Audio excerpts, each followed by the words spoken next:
Hey everyone, so I wanted to share some information that I accidentally learned about 7 or 8 years ago. It's probably like 2016 or 17, so maybe 8 or 9 years ago, about white blood cell count. So, it was completely by accident because I didn't really know anything about it, but right now I'm on day 9 of a water-only fast. So no food, no smoothies, no juices, just water with electrolytes. I've done multiple long-term fasts. I've never gotten to 9 days because I've just broke them, didn't want to go anymore. But I've done 7 and 8 days before. That was like 9 years ago, 8 years ago. And so this is what I learned about white blood cell count, which I didn't know at the time.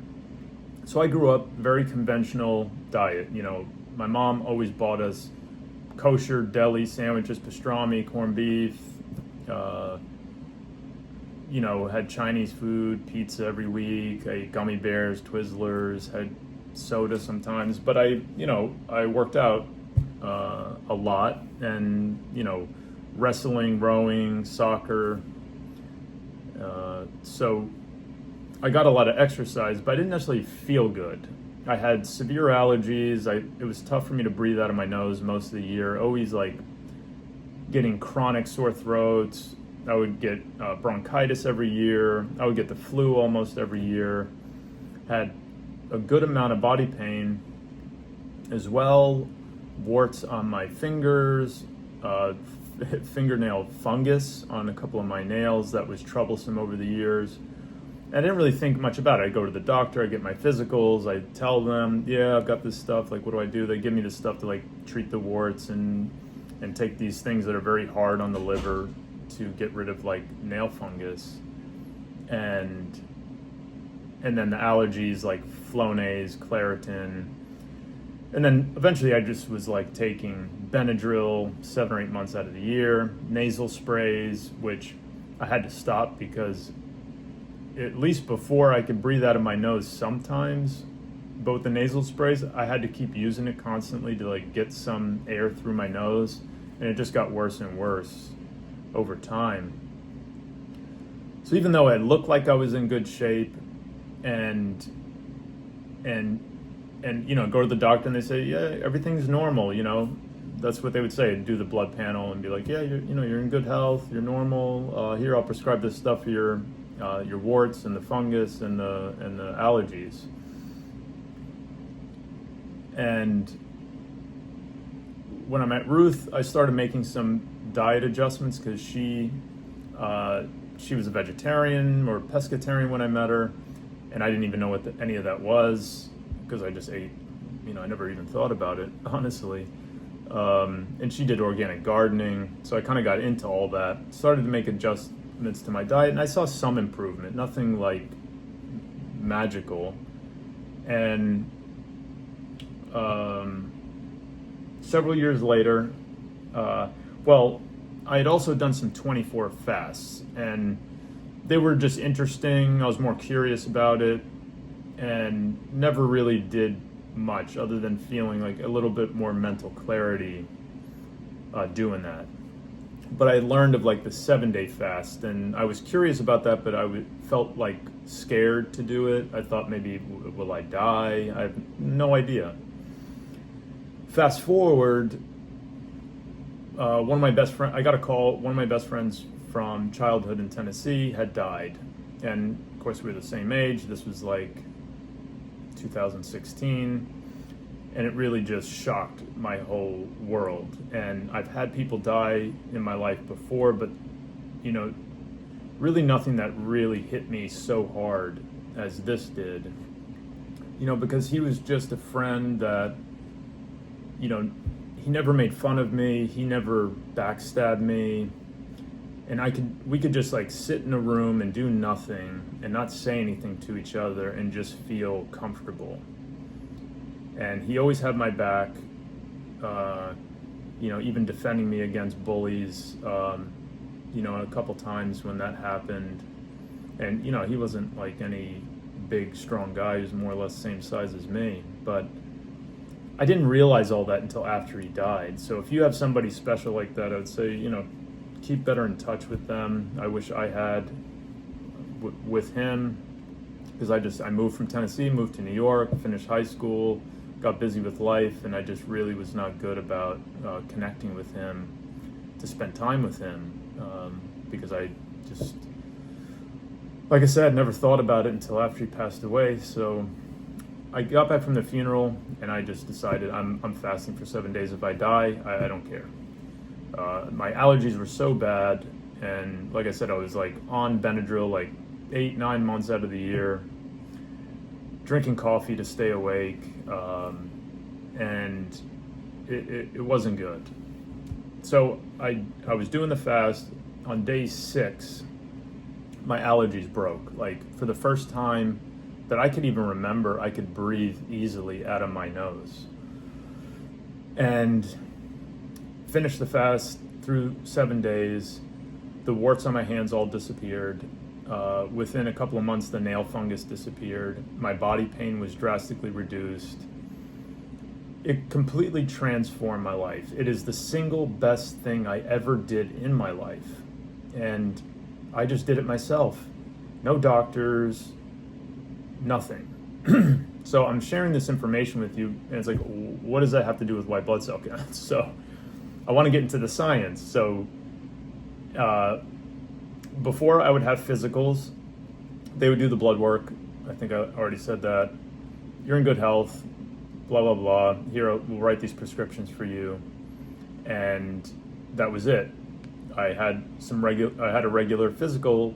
It was like probably a year after I had done the fast. And what the fast also did was it reset my palate, because I was very much like craving pizza, gummy bears. Like, I would have that every day, cupcakes, and it just wasn't good. But after the fast, I didn't crave that anymore. It's like my taste buds like changed.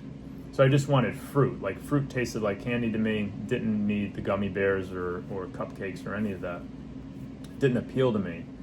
So I really just followed like a plant-based diet afterwards, and went to get a checkup, did the blood panel. Doctor and the nurse come in, and the doctor's like, are you feeling sick? And I was like, no, I feel fine. And they were like, are you sure? Like, you don't feel bad in any way? And I'm like, no. I was like, I honestly feel better than I ever have in my entire life, to be quite honest. And they were like, well, your white blood cell count is very low. And I didn't know what any of that meant. And he said, this usually indicates that you would be sick, or really that you would have cancer. So, of course, that was like shocking to hear. But he said, other than that, he's like, everything else looks fine. And I go home, I do some research. There's really not much that I could find about low white blood cell count, other than indicator of cancer. So indicator of being sick or cancer is like a very high white blood cell count, meaning your body is like it's really trying to fight something off, so it's working. Or you have what's in a normal range of white blood cell count, which is like most of the population would fall into this range that would be considered normal and healthy, and that's what they're kind of looking for. And then low white blood cell count typically means your immune system's not functioning properly, you probably have cancer. Okay, so somebody had done a study with people that were following a plant-based diet for a significant amount of time, and what they found across the board was a low white blood cell count. So they were healthy, they didn't have cancer, but they had a low white blood cell count. But because most of the population eats 3 meals a day, likely a lot of the foods are not that healthy, eat too much food, so the quantity is too high. They don't do much fasting or intermittent fasting, don't drink enough water, don't get enough sunlight or take vitamin D supplements, don't exercise enough, so a sedentary lifestyle. And that kind of makes up the bulk of the population within this range of the data. So doctors are educated with data that is essentially normalizing unhealthy or normalizing a constant state of inflammation, because that's really what that is. Like, if we have inflammation, then our immune system is responding, and if it is responding, our white blood cell count is going to be at a certain level. So that's what I learned was that, and the doctors that I've had, they're good people. They're, this is how they're educated. This is what they know. So they don't know that, well, if you had a 100% functioning immune system, we're getting into like the vaccine debate.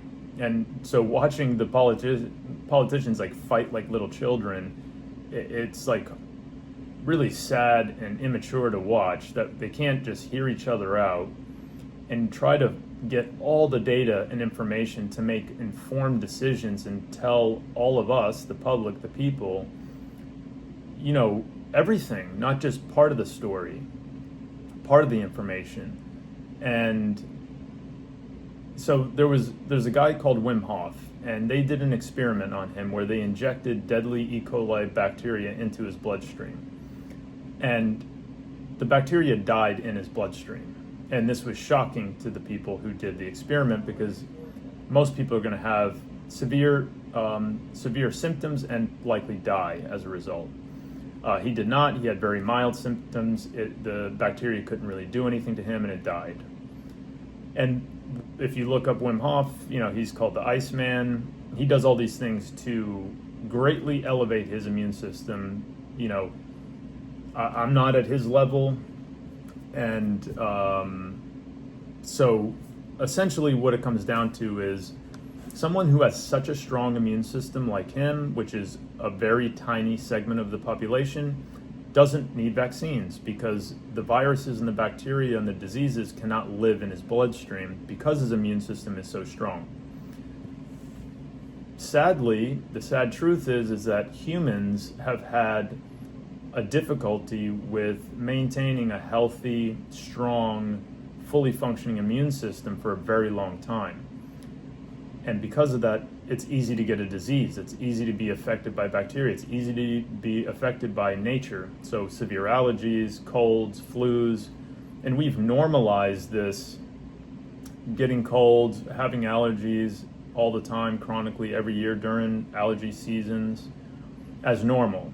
And we've normalized the data of having a constant state of inflammation. So to me, it's just really important. And like I said, I learned this by accident. And the fact of the matter is that most of the population doesn't have Wim Hof's immune system. So we need to take vaccines. That is just the reality behind it, because if one of us gets measles or polio, we could be permanently damaged or die as a result. So it's really important that children get these vaccines, because now it's going to permanently mess up their life if they don't. So our politicians are making decisions based on inaccurate data and science, and not all of the data and science.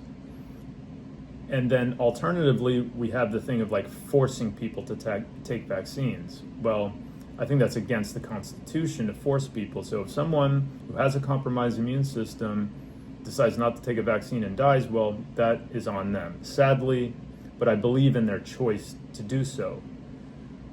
But not for children. Children need to take vaccines. The elderly should take vaccines unless they choose they don't want to. But to deny access to them and say that they don't work or that they're harmful for most of the population doesn't make any sense based on the accurate data and science and what I'm sharing with you today, which is another factor that I don't see in mainstream media. There's not a whole lot on it, and nobody's really talking about it.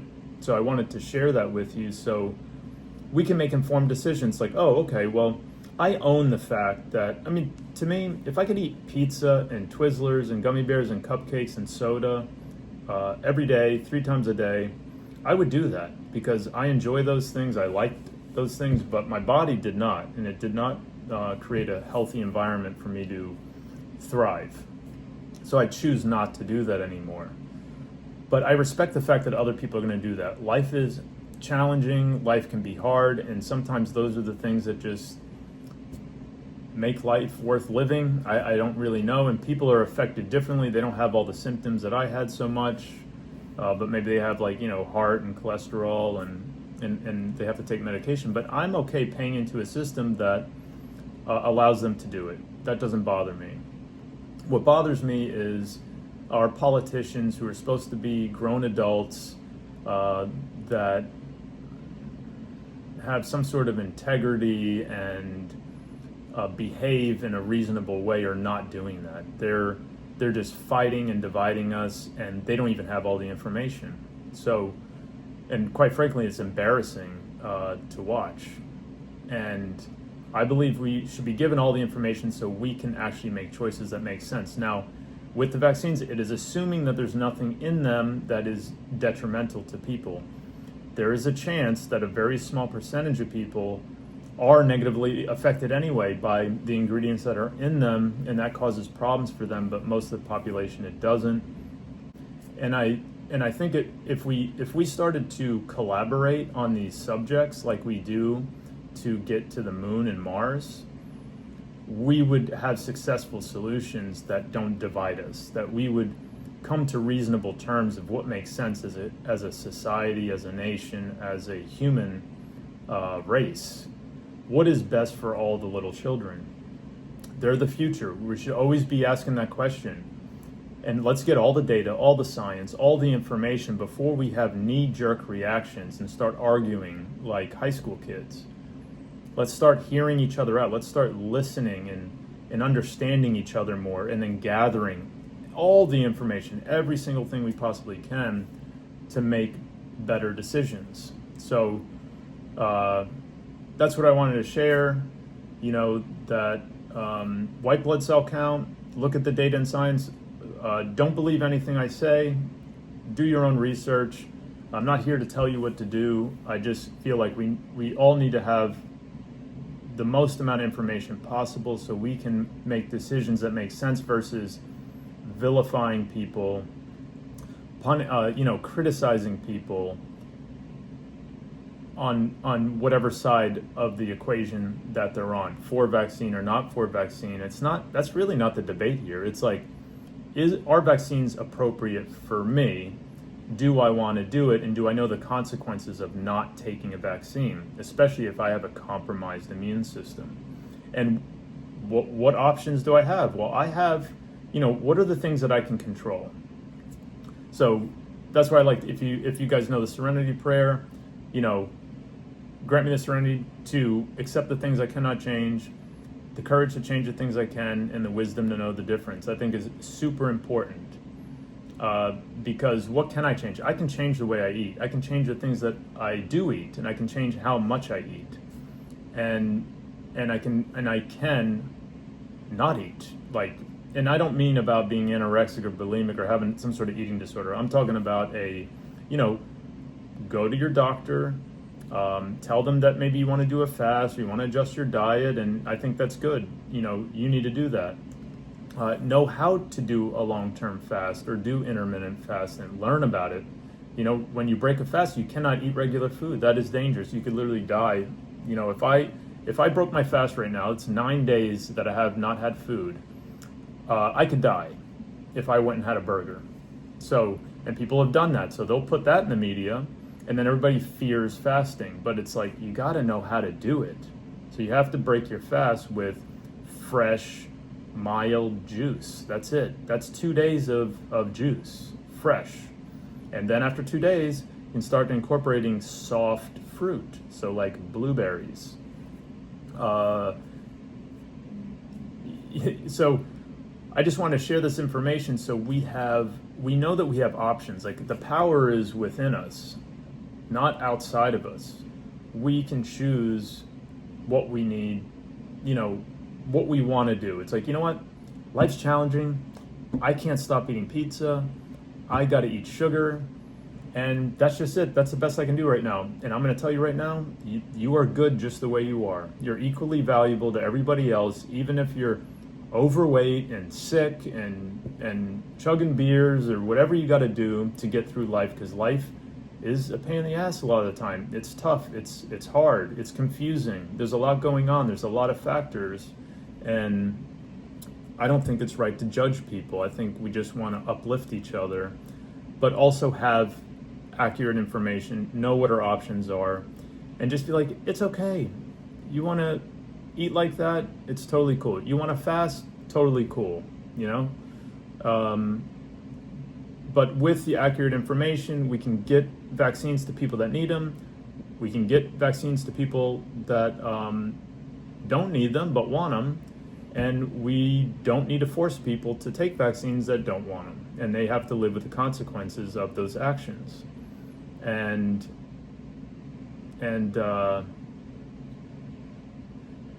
so that's really what I wanted to share is all that. White blood cell count. And there was something else I wanted to share, but now my brain, maybe I need food so I can think better. There was something else I wanted to share, but I don't remember. I think it's about, well, yeah, one thing I wanted to share was the other serenity prayer, which is, grant me the serenity to accept the people I cannot change, the courage to change the only one I can, and the wisdom to know that one is me. So those two serenity prayers I really like, because it kind of reminds me to like bring it back to myself. And a lot of times where we're on Facebook, and you know, we can all be guilty of this, is like we put something out there because we want, and we argue with people because we want them to whatever I'm saying, I want to come out of your mouth, and whatever you're saying, you want to come out of my mouth, is really what's happening, versus actually listening to each other and like, well, I wonder where they're coming from. Like, try to be a little more curious about each other, versus like, I don't want to be friends with them anymore because they believe in vaccines, or I don't want to be friends with them anymore because they don't believe in vaccines and they think it's a conspiracy theory.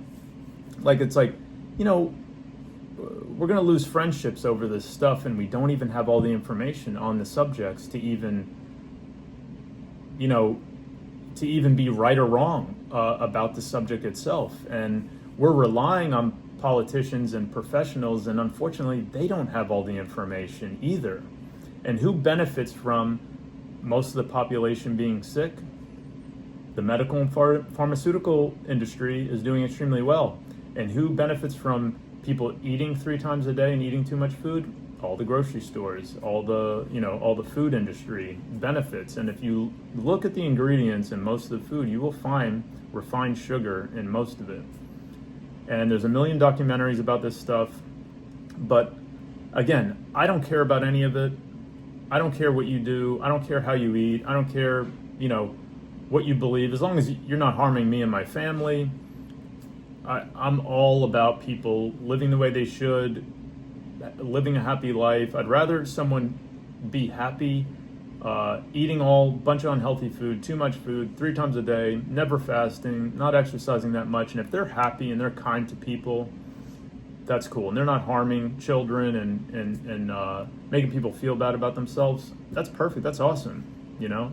But I think people should have the choice and the options and the data and the information and the accurate science to make their own decisions for themselves. And then collaboratively, if we can work together instead of fighting each other, we collaborate like we do going to the moon and Mars, we'll come up with solutions, and then we don't have to fight so much about all this stuff, and then everybody wins. Okay.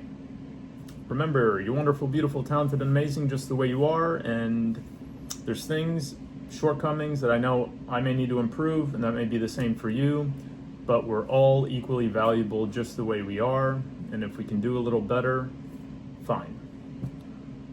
Okay, have a wonderful day. See you later.